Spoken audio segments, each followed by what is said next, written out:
look, passion, you know, you can teach a lot of things, but you can't teach passion and heart and drive. And her heart is so just open and loving for people and what she can do for other people that, you know, me and her just really connected instantly.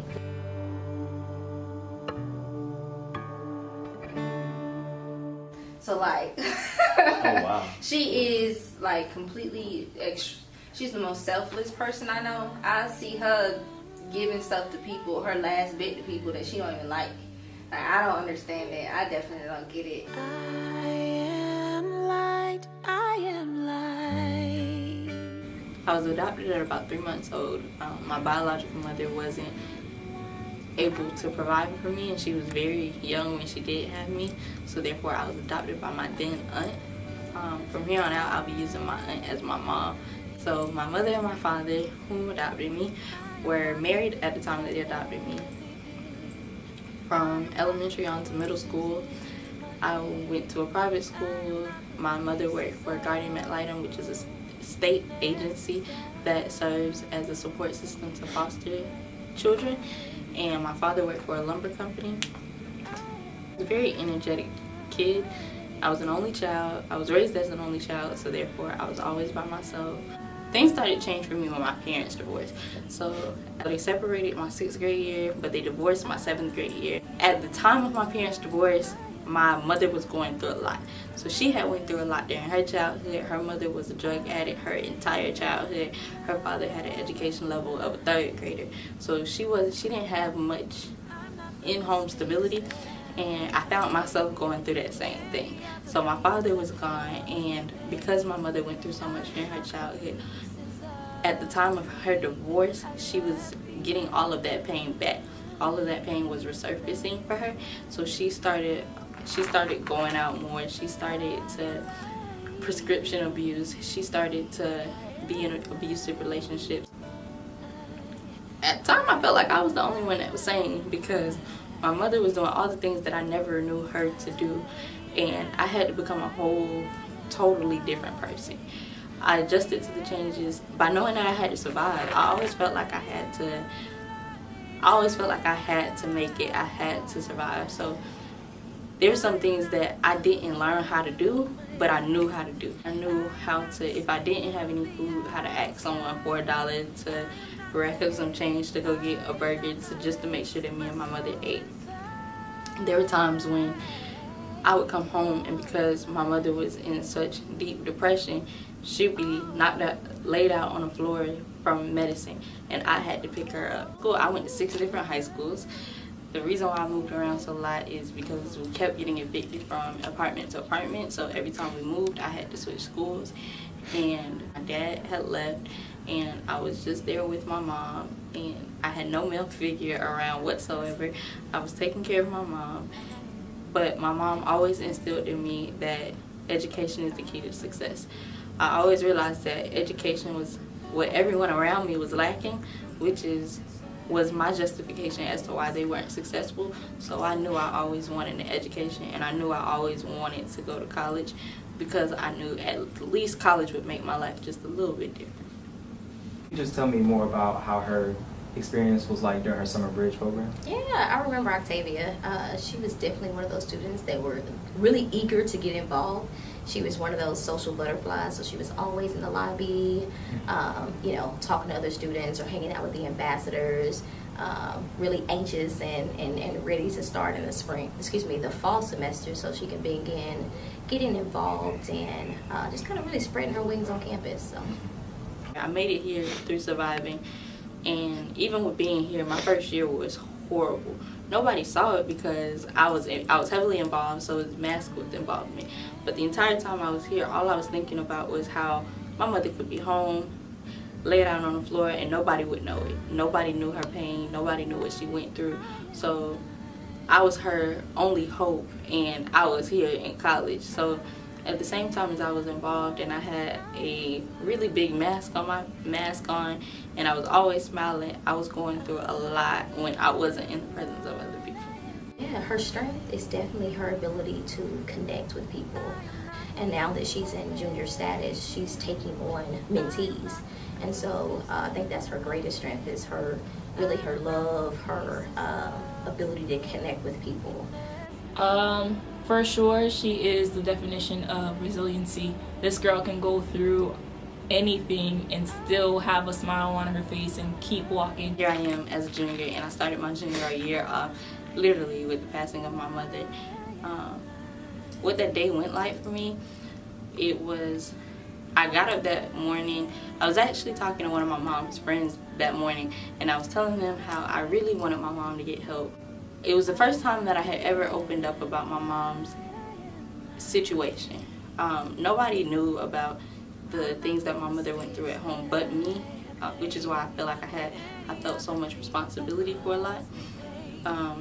And so me talking to her friend that morning, I was like, I'm in college and all I want is for my mom to get help. I know she needs help. Like, she needs help before it's too late.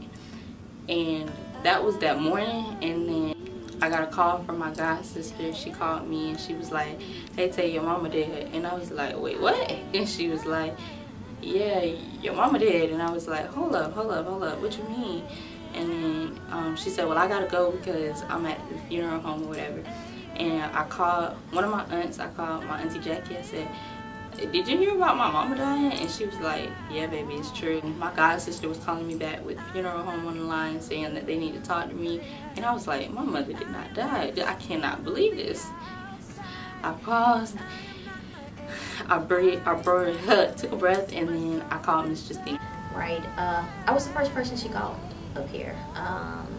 I remember that afternoon very distinctively. I'm like, okay, Octavia's FaceTiming me, and the video was very fuzzy and stuff like that. But she told me, and she's saying 5 minutes I was there, you know, maybe more like 15 minutes. I FaceTimed her, and I remember FaceTiming her, but I was like crying in the middle of FaceTiming her.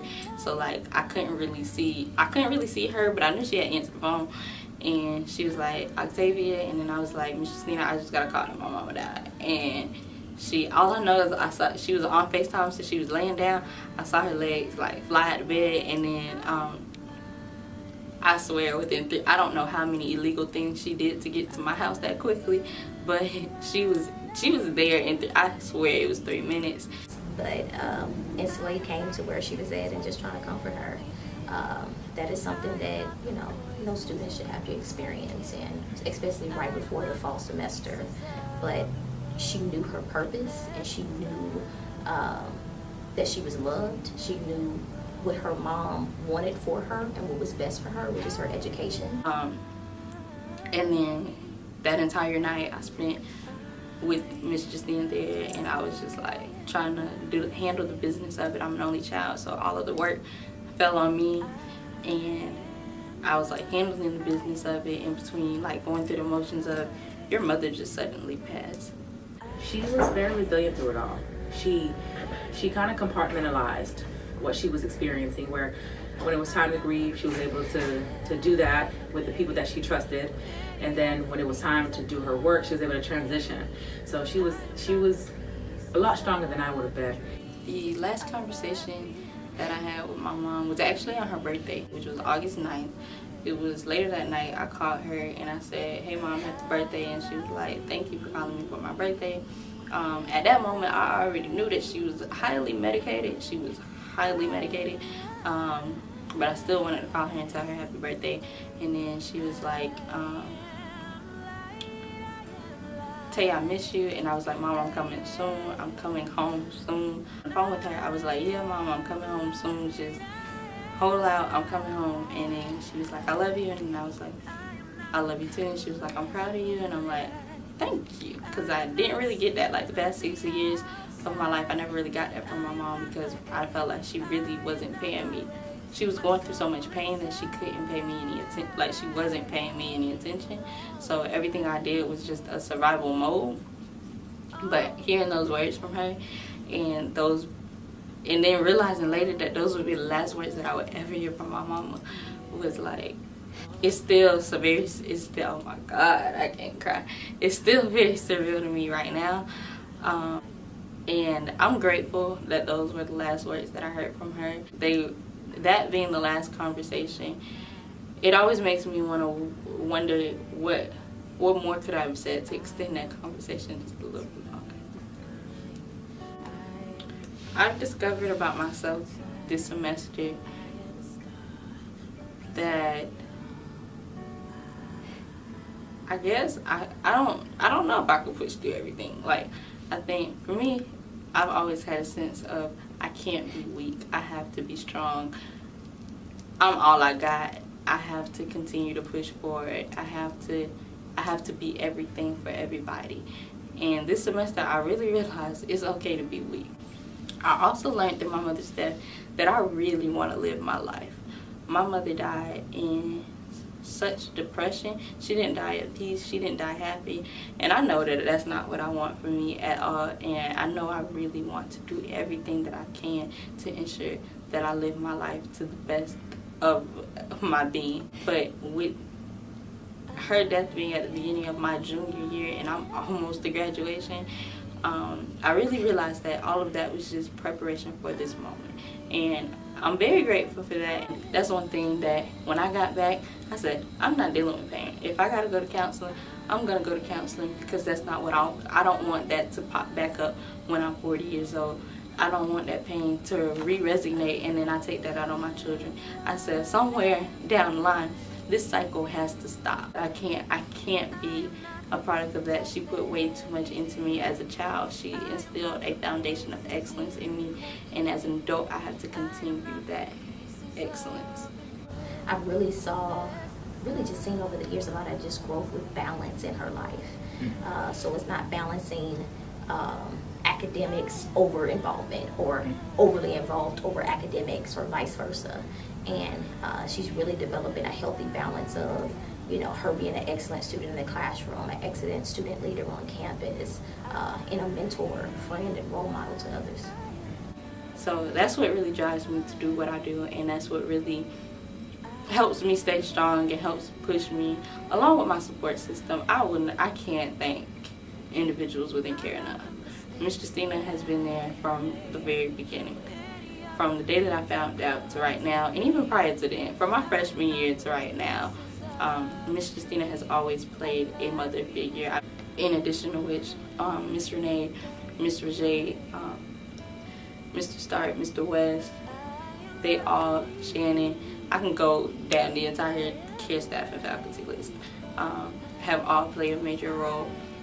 Courtney has been there when nobody else has.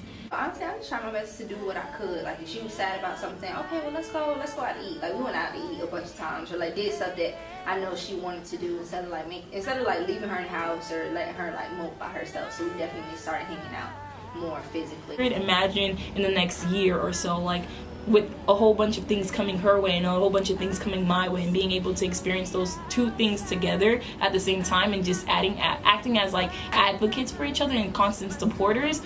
That's going to be amazing. Like, that feeling at the end of the road when it's time for her to graduate and I'm there looking at her and ready to kind of like commend her on everything that she's done. That's going to be the amazing feeling ever. The best feeling ever, I should say. Honestly, I have not figured that out yet. I've discovered so much about myself at Florida State that I don't know. My major is criminology. I love criminology. But I'm a mentor, and I love mentoring, and I have so many different, I don't know, because I don't want to do one and leave the other behind, and I don't want to do the other and leave the other skill sets behind. So I'm still trying to figure out where all my skills are going to combine. I know whatever I do will be for the betterment of people. I've been through so much that I know however I want to utilize my experiences will be to benefit someone else. Professionally, I'm not sure that Octavia has figured that out. I think through finding herself and figuring out where her strengths are and what comes naturally to her, all those pieces will fall together. Yeah, she can do so much. I'm really trying to, elbow her into kind of higher ed, and because she loves being a mentor for people, and she likes to mentor college students, and she's good at it, and she's good with programming. And so, although she definitely, has her calling and really love criminology and different things like that, and I think that she'll be great at whatever she does, I do see her kind of catching the higher ed bug. she's definitely going to be somewhere successful.